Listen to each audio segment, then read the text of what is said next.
Good evening, everyone. Good evening, everyone, and welcome to Aurora online classes. I am with the same lesson, Reach for the Top Part 2. It's about Maria Sharapova, about whom I taught you in my previous class that she became the number one tennis player in the world in 2005. How did it happen and how did it become possible for a girl, a teenager like like Maria Sharapova? So she was full of determination and confident of herself. She struggled hard.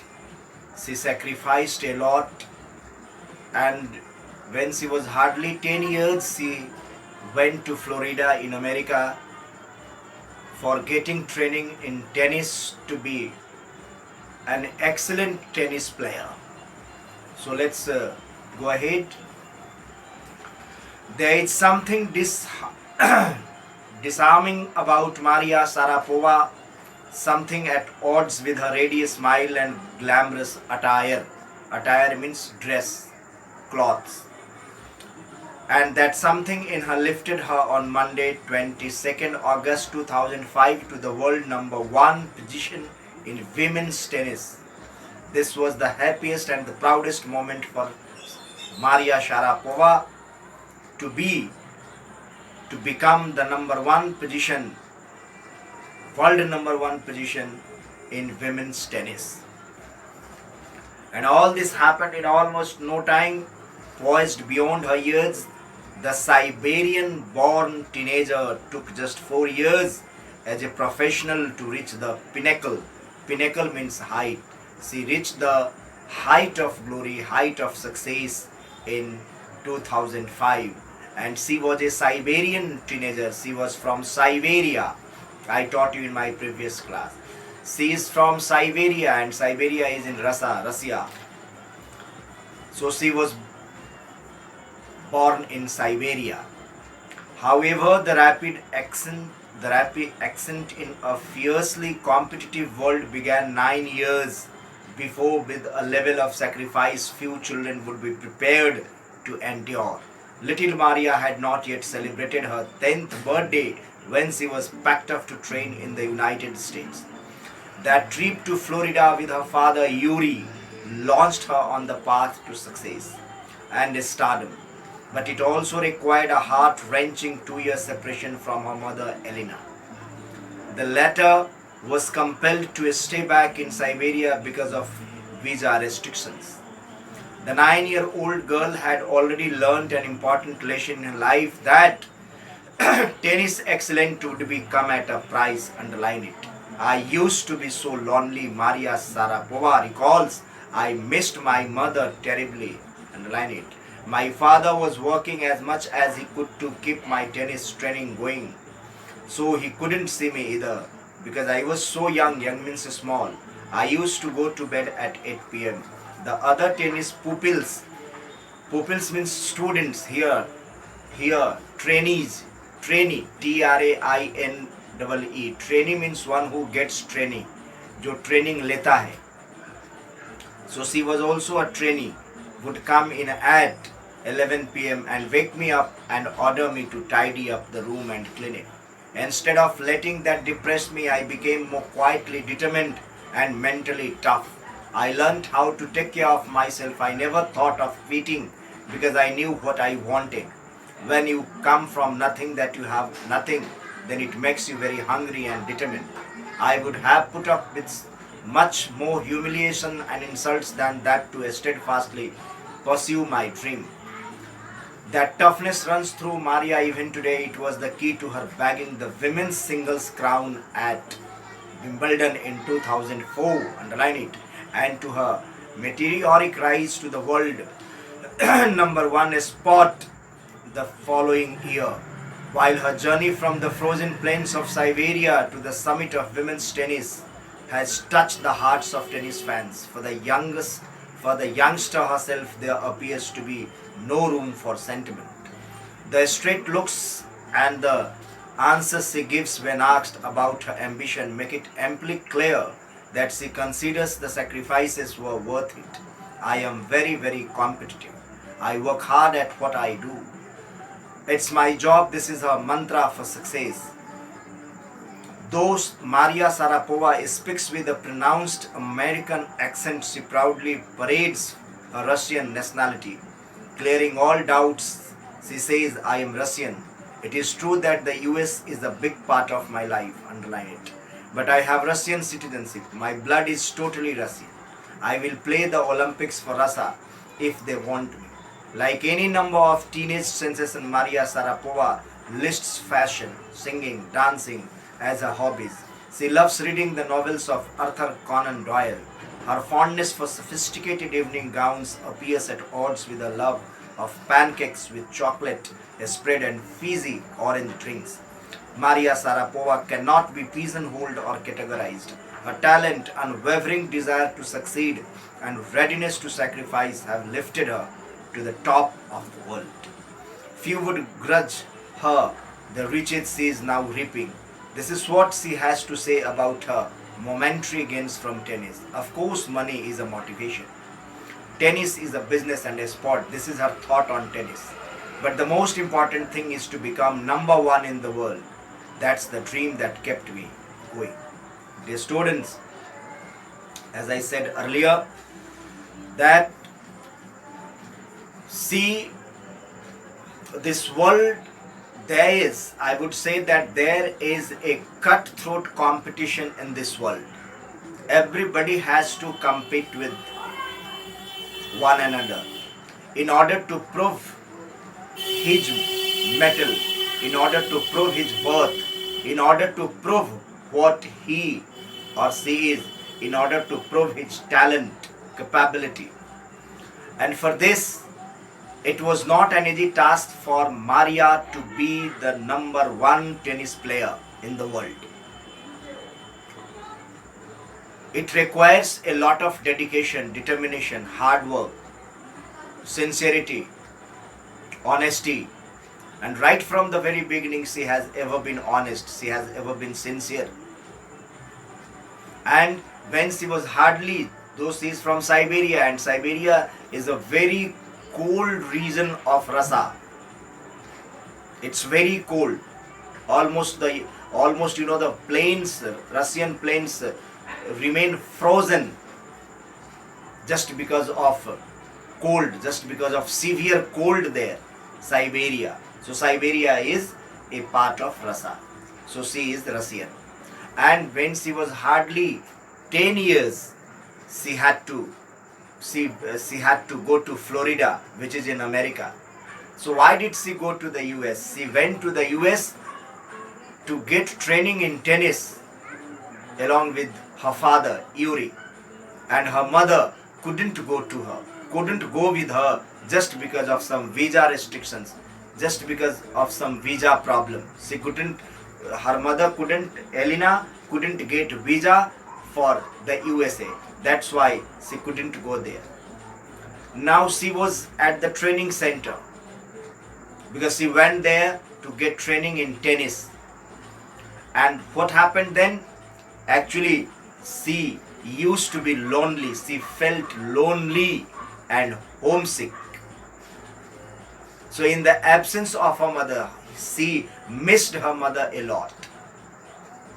So this was the pain of separation. She remained separated from her mother for 2 years just because of training. And so Maria felt lonely and homesick. And for a child like Maria, all this was heartbreaking.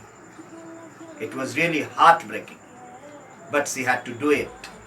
And when she was there and father was working as much as her father used to work very hard in order to keep her tennis training going on. Now when she was small and when she was there in the training center, She used to go to bed at 8 o'clock, 8 p.m. while her while senior trainees, they were senior to her, and her senior trainees used to come at 11 p.m. and they used to come at 11 p.m. and they used to act as a boss, and she was the youngest one there. She used to go to bed at 8 p.m. Her senior tennis trainees used to come at 11 p.m. and she was ill treated and humiliated by senior tennis trainees, senior tennis players. They used to come, her senior trainees used to come at 11 p.m. and they and they would come at 11 p.m. and they would wake her up and they would ask her to clean the room, to tidy the room. They used to bully Maria, even though Maria did not lose her heart. She did not lose her hope. She worked very hard and she was mentally tough. She became more determined and more mentally tough. She tolerated their insults. She tolerated humiliations, insults. She tolerated everything, and she became more mentally tough. She tolerated everything, and she remained patient. She kept on tolerating them. She said nothing to them. And this was the time when she learned to take care of herself without her parents, without her mother, whom she loved very much. And all this, but she never thought of quitting it.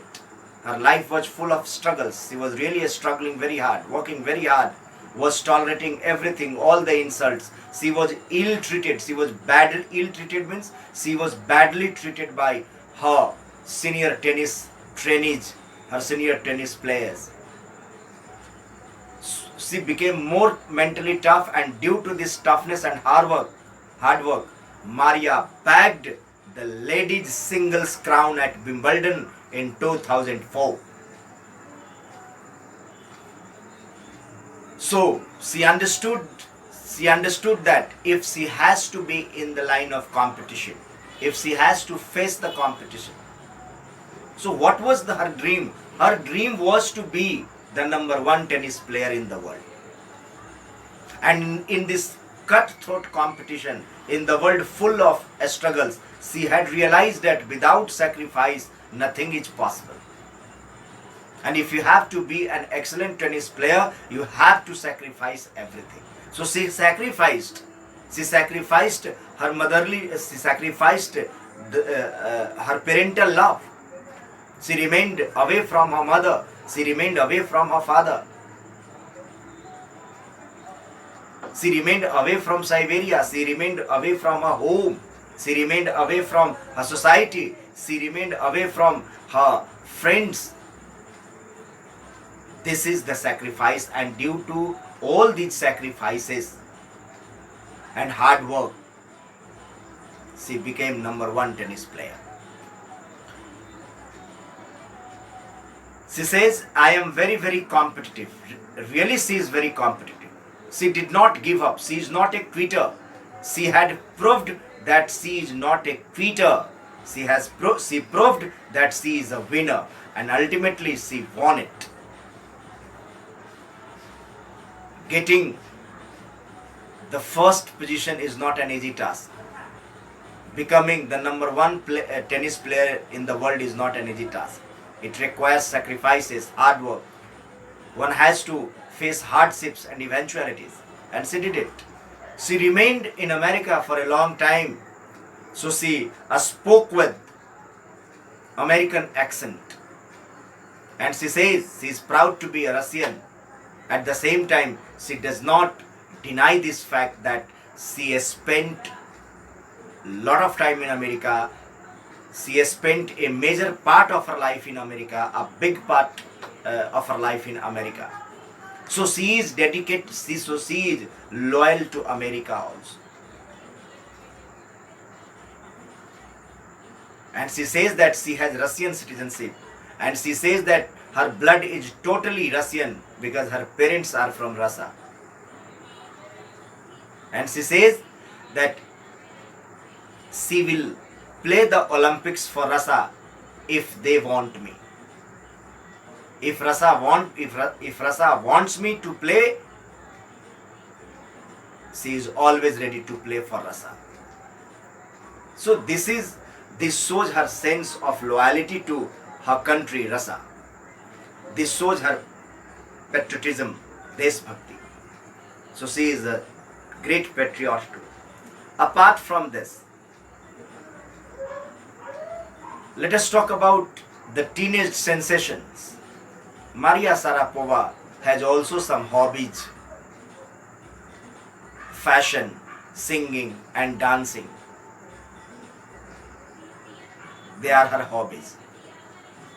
Apart from this, she loves reading the novels of Arthur Conan Doyle, a great detective story writer. And besides, she loved wearing sophisticated evening gowns, modern evening gowns. And she loves to eat pancakes with chocolates. And she also likes to have fizzy orange drinks. So these are her hobbies. Actually, she had unwavering desire to be the number one tennis player,